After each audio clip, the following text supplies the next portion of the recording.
आज का स्वाध्याय शुरू करते हैं। उपासना समर्पण योग अध्याय 12 ऑडियो 17 आत्मा परमात्मा का मिलन संयोग। स्वाध्याय शुरू करने से पहले हम गुरु तत्व और दिव्य शक्तियों का आवाहन कर लेते हैं ताकि हम इस स्वाध्याय को समझ सके, अपने जीवन में उतार सके और हम परम आनंद की प्राप्ति कर सके। गुरुर ब्रह्मा गुरुर विष्णु गुरुरेवो महेश्वरा गुरुर साक्षात् परब्रह्मा तस्मै श्री गुरवे नमः। ओम भूर्भुवः स्वः तत्सवितुर्वरेण्यं भर्गो देवस्य धीमहि धियो यो नः प्रचोदयात्। लास्ट ऑडियो में हमने सुना था, हमने समझा था कि परमात्मा ने हमें अलग क्यों किया उनसे और हम कैसे उनसे मिल सकते हैं, हमारा जीवन का कार्यक्रम और लक्ष्य क्या होना चाहिए। आज आगे पढ़ते हैं। आत्मीय जन जब कभी बिछुड़ने के बाद पुनः मिलते हैं तो इस मिलन बेला में अत्यधिक आनंद अनुभव होता है। पति पत्नी दूर दूर रहते हो और बहुत दिन बाद वे मिलते हैं तो उनके आनंद की सीमा नहीं रहती। कोई भी प्रेमी संबंधी हो, परस्पर मिलते हुए सभी को प्रसन्नता होती है। कई बार तो यह आनंद इतना बड़ा चढ़ा होता है कि इसके लिए लोग आवश्यक कार्यों को भी छोड़कर उस सहचर आनंद में निमग्न बने रहते हैं। कई छात्र पढ़ाई छोड़कर यार दोस्तों के साथ मटर गश्ती में बहुत सारा समय लगा देते हैं। कारण एक ही है कि जहाँ भी प्रेम, एकता और आत्मीयता का दर्शन होगा वही मनुष्य शांति और संतोष प्राप्त करेगा। बहुत अच्छा गुरुदेव ने समझाया। यहाँ इतना अच्छा लिखा है कि हम परमात्मा ने हमें अलग क्यों किया। तो जो हम अभी अनुभव करते हैं ना, हमारे जो अलग अलग आत्मा के साथ हमारा जो प्रेम संबंध है, जो हमें अच्छा लगता है उनसे एक होकर बात करना, और जब हम दूर होते हैं, जब जिससे हम प्यार करते हैं और जब वापस हम मिलते हैं तो कितनी अच्छी फीलिंग्स आती है। तो गुरुदेव वही समझा रहे हैं कि वही फीलिंग्स को समझाने के लिए, वही फीलिंग्स को अनुभव करने के लिए परमात्मा ने हमें खुद से अलग किया है। और जब वापस हम उनसे मिल जाएंगे तो हम अभी जो आनंद प्राप्त करते हैं ना छोटी छोटी बातों से, उससे भी ज्यादा आनंद प्राप्त करेंगे। आगे पढ़ते हैं। ईश्वर प्राप्ति और ईश्वर भक्ति के लिए सच्चे मन से प्रयत्न करने वाले को असीम आनंद की अनुभूति होती है, क्योंकि परमात्मा ही आत्मा का उद्गम केंद्र, सजातीय और सच्चा स्नेही संबंधी है। सांसारिक प्रियजनों के साथ उठने बैठने में जीव को इतना आनंद आता है तो आत्मिक और वास्तविक प्रिय प्रेमी परमात्मा के सानिध्य में आनंद क्यों नहीं आना चाहिए।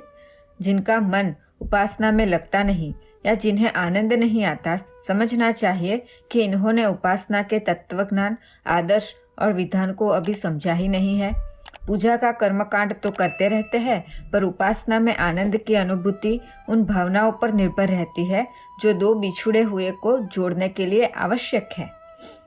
हाँ, गुरुदेव कहते हैं कि वही कि हमें जितना आनंद मिलता है जब हमारे स्नेही संबंधी से हम मिलते हैं, उनके साथ बैठते उठते हैं, बात करते हैं, तो उससे भी ज्यादा, कहीं अधिक गुना ज्यादा जब हम अपने सच्चे संबंधी से यानी कि परमात्मा से मिलेंगे तो उससे भी अधिक गुना आनंद हमें प्राप्त होगा। और उसे फील करने के लिए हमें उपासना करनी पड़ेगी। तो गुरुदेव कहते हैं कि जो लोग, जिनको पूजा पाठ करना पसंद नहीं है या जप तप करना या ध्यान करना या प्रभु के पास बैठना पसंद नहीं है ना, तो इसीलिए कि उन्होंने अभी उसका सच्चा तत्वज्ञान और आदर्श अभी समझा ही नहीं है।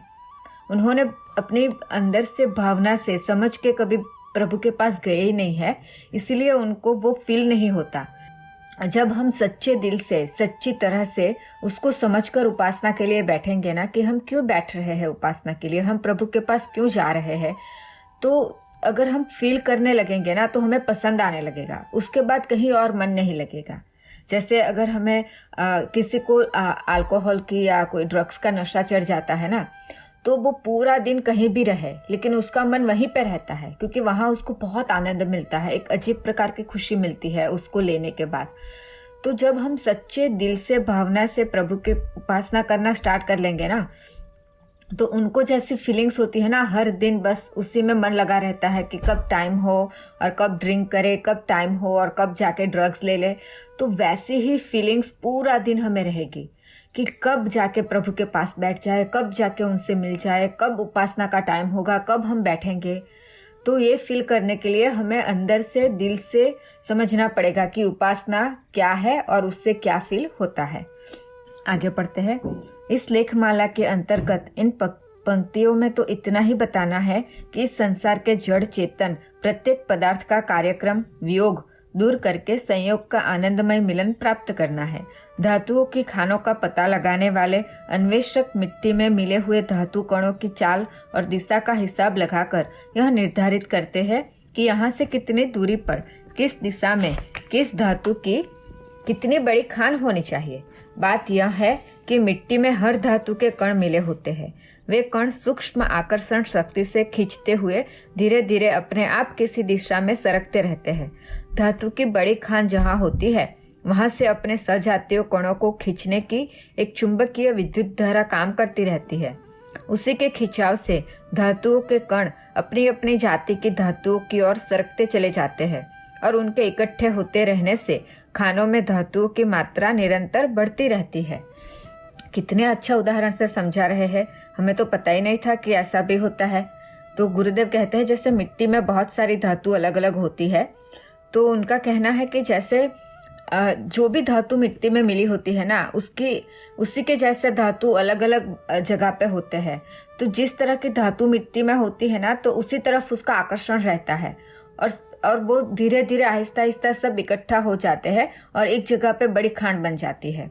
अगर हम अपने जीवन में भी देखें तो ऐसा ही है। अगर हमें किसी चीज का बहुत कोई चीज करनी पसंद है, किसी का शौक है, अगर हमें मंदिर में जाने का शौक है या हमें पार्टियों में जाने का शौक है, हमें शॉपिंग का शौक है या कहीं ऐसी जगह पे जहाँ लोग इकट्ठा होकर कुछ काम करते हैं, तो ना उनका एक ग्रुप बन जाता है। हम भी अपना एक ग्रुप बना लेते हैं कि जैसे हमारे जैसे लोग हैं उनका एक ग्रुप बन जाता है, दूसरे लोगों का एक ग्रुप बन जाता है जिसको जैसा पसंद है ना। तो गुरुदेव कहते हैं कि एक खिंचाव रहता है, जो जैसा होता है उसी तरफ उसका खिंचाव रहता है। तो हमारा भी खिंचाव हमेशा रहता है परमात्मा की तरफ, लेकिन हम ना कभी ध्यान नहीं देते हैं कि हम क्या पाना चाहते हैं, किस लिए हम दौड़ रहे हैं। कुछ खुशी को महसूस करना चाहते हैं, लेकिन कुछ ना कुछ करते रहते हैं, कुछ ना कुछ करते रहते हैं कि वो फील हो जाए। लेकिन जब पता चल जाता है कि हमारी जो खिंचाव है ना वो परमात्मा की तरफ है, तो हमें रास्ता मिल जाता है, तो आसान हो जाता है कि हमें किस तरफ जाना चाहिए, है ना। आगे पढ़ते हैं। आत्मा को मिट्टी में मिला हुआ धातु कण कहा जाए तो परमात्मा को एक विशाल खान कहा जाएगा। छोटा अणु जब तक रेत में मिला रहता है तब तक उसका कोई मूल्य और महत्व नहीं रहता, पर जब वह घिसटते घिसटते खान में सम्मिलित हो जाता है तो उसका अस्तित्व सभी की दृष्टि में आता है और उस एकत्रित पदार्थ का उपयोग भी बहुत भारी होता है। आत्मा जब परमात्मा के समीप पहुंचती है तो उसमें ईश्वरीय तत्वों की इतनी मात्रा बढ़ जाती है कि मनुष्य भी ईश्वर जैसा दिखता है। ऋषियों और महापुरुषों में इसी प्रकार की ईश्वरीय विशेषता रहती है। यह समीपता बढ़ते बढ़ते जीव अंततः जीव मुक्ति का ही अधिकारी बन जाता है। कितना अच्छा। जैसे गुरुदेव कहते हैं कि जब एक छोटा सा कण धातु का जाके धातु के साथ मिल जाता है ना और खान बन जाता है, तो सबकी नजर में वो आने लगता है और उसका महत्व लोग समझने लगते हैं और उसका उपयोग करने लगते हैं। वैसे ही जब हम आत्मा परमात्मा की तरफ खिंचती चली जाती है, जितना उसके समीप हम जाते हैं ना, तो हम खुद ईश्वर बनने लग जाते हैं। उसके सारे सद्गुण, उसके सारे गुणों को हमारे अंदर हम प्रस्थापित होते देखते हैं और हम भी उनके जैसे बनने लग जाते हैं। तो उसके उदाहरण से गुरुदेव कहते हैं जितने भी ऋषियों है, महापुरुष है, अगर आप देखो तो वो अपने लिए कभी नहीं जीते हैं। उनके अंदर बहुत सारे अच्छे गुण होते हैं जो परमात्मा से मिले जुले होते हैं, तो हम उनको भी ईश्वर का रूप मानते हैं।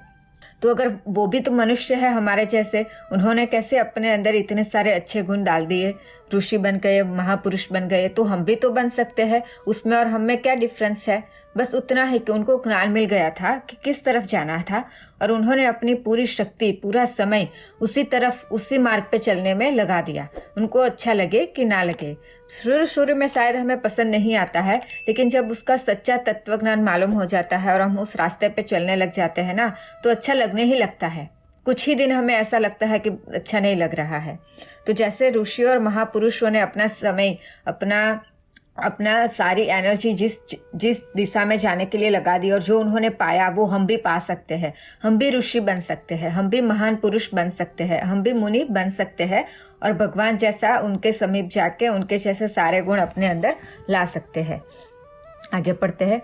आत्मा और परमात्मा की एकता के साथ साथ जिस परमानंद एवं ब्रह्मानंद की प्राप्ति होती है उसे पाकर जीव धन्य बन जाता है। इस एकता के लिए जहाँ उपासना, साधना और भावना का अवलंबन करना आवश्यक होता है, वहाँ यह भी अनिवार्य है कि जीवन की गतिविधियाँ पृथकतावादी नहीं वरन एकतावादी हो। अध्यात्म और अनात्म, पुण्य और पाप, धर्म और अधर्म, उचित और अनुचित का निर्णय इसी आधार पर होता है कि उसके मूल में एकता की और बढ़ने की कितनी भावना सन्निहित है। नीति, धर्म और आचार, शास्त्र का समस्त विधि विधान इस एक तथ्य को ध्यान में रखकर ही रचा गया है। आज गुरुदेव ने यहाँ सारे जितने भी शास्त्रों जो लिखे गए हैं, जितने भी शास्त्र बनाए गए हैं ना, उसका ध्येय और इसका पीछे का इंटेंशन क्या होना चाहिए वो यहाँ पे कह दिया है कि जितने भी पुण्य है, पाप है, धर्म है, अधर्म है, उचित है, अनुचित है, जो भी है, हम जो भी कार्य करते हैं, खाते हैं, पीते हैं, उठते हैं, बैठते हैं, किसी से मिलते हैं, कुछ बातें करते हैं, कुछ सोचते हैं, तो उसका ध्येय एक ही होना चाहिए, एकता। सब एक हो जाए। अगर जब तक ये इंटेंशन रहेगा ना, तभी तक वो सही है। आगे का हम नेक्स्ट ऑडियो में पढ़ेंगे, कल स्वाध्याय करेंगे। आज की बात यहीं पे समाप्त करते हैं, उस गुरु तत्व दिव्य सत्ताओं को नमन करते हुए। ओम भूर्भुवः स्वः तत्सवितुर्वरेण्यं भर्गो देवस्य धीमहि धियो यो नः प्रचोदयात्। सभी को प्रणाम। हमारे YouTube चैनल को सब्सक्राइब करें और बेल आइकन को दबाकर ऑल पर क्लिक करें ताकि नोटिफिकेशंस आपको मिलती रहें।